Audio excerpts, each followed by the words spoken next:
Hi kids! Ako nga po pala si Ate Joy at kasama ko po si Kuya. Kuya Jazz, nandito po kami ngayon para turuan po kayo kung paano ang gagawin natin sa ating bag painting. So, bago po yun, kailangan po muna natin i-check kung kumpleto ang ating bag painting kit. Kuya Joseph, paano po ba malalaman pag kumpleto po ang bag painting kit? Madali lang yan. Ngayon, nandito po ang ating harapan. Ito po ang matatanggap natin. At sunod naman po, ito po ang ating likuran. Sa ating likuran po, dito po natin mabubuksan ang ating bag painting. Yan. Kung makikita nyo po dito, ito lang po yung hihilahin natin. Dahan-dahan. And pwede na po tayong mag-check kung kumpleto ang ating bag painting. Ayan. Malalaman mo kumpleto ang bag painting mo kapag meron kang bag,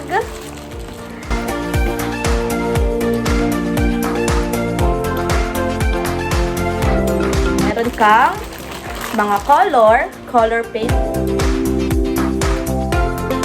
and then paintbrush. Ngayon, bibilangin natin kung ilan ang color paint natin. Pwede mo ba ako sabayan, Kuya Jasir? Oo naman. Sige, simulan na natin. 1, 2, 3, 4, 5, 6.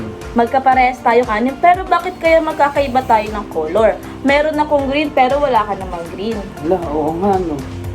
Alam ko na. Pwede tayong mag-share. Yes, tama. So, mamaya, manghihiram ako sa'yo ng brown, kasi wala Sige. akong brown eh. Ako naman wala akong black. Manghiram ako sa'yo. Sige.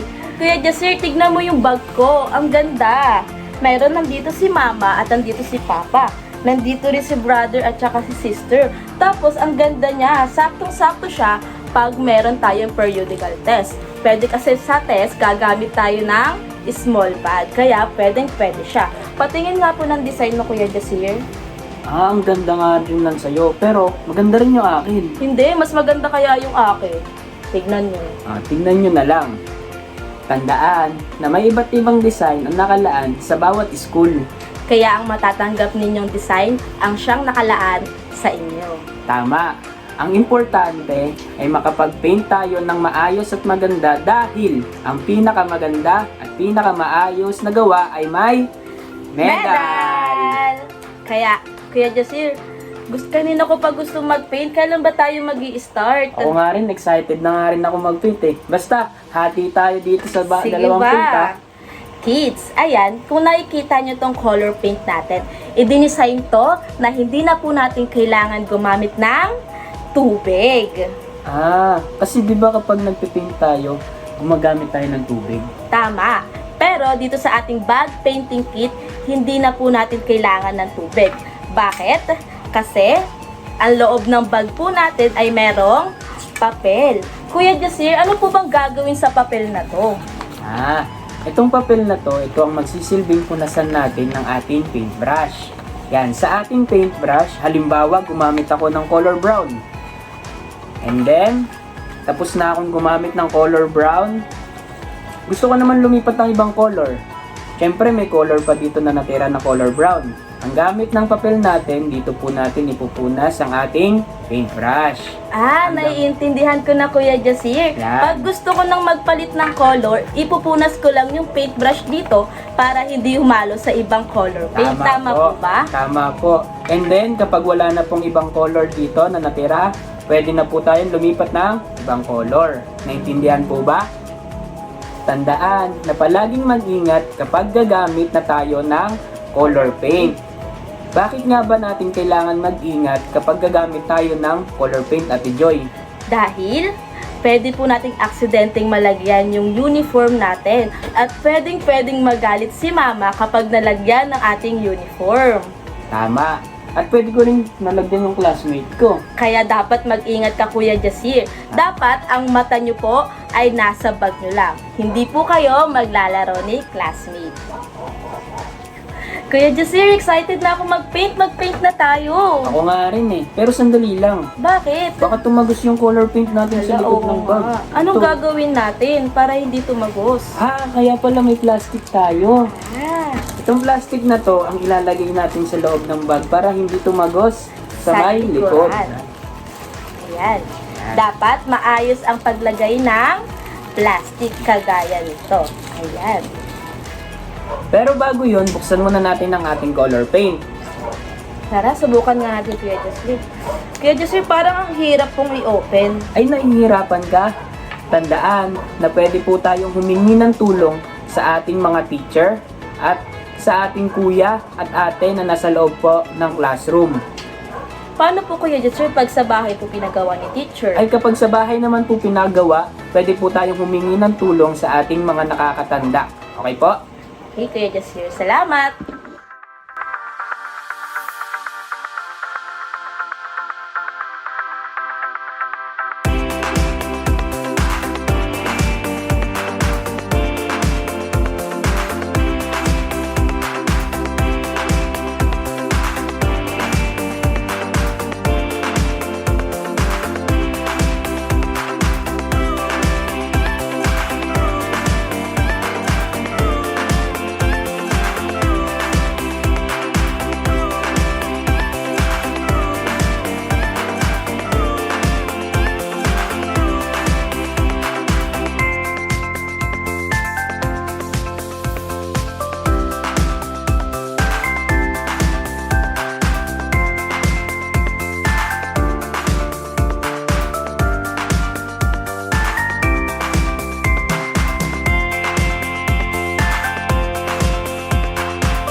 Charan! Tapos na kaming gumawa. Wow, ang ganda naman na sa'yo, Kuya Jasir. Sa'yo nga rin, ang ganda eh. Pero alam namin na mas gagandahan at mas gagalingan nyo. Kasi Ang pinakamaganda at pinakamagaling na mapipili ni teacher na may gawa ay magkakaroon ng reward. At ano ang reward? medal! Kaya inaasahan namin na mas gagalingan nyo pa. Tama po ba? Kapag tapos na kayong gumawa, mag-antay ng 5 to 10 minutes para matuyo. At habang tayo po ay nag-aantay na matuyo ang ating mga bag, tayo po ay Maglilinis. Maglilinis. Ang papel po ay itatapon na. Ang paintbrush, pwede pa po natin itong hugasan. At kung may natira man po tayong color paint, takpan lang po natin ulit para magamit natin sa next artwork natin. Tama. So, ayan, ito yung nagawa natin. So, paano kids? Kita-kits tayo sa mga susunod nating artwork. Ako po si Ate Joy At ako naman si Kuya Jazz. from Intimacy Arts. Bye-bye!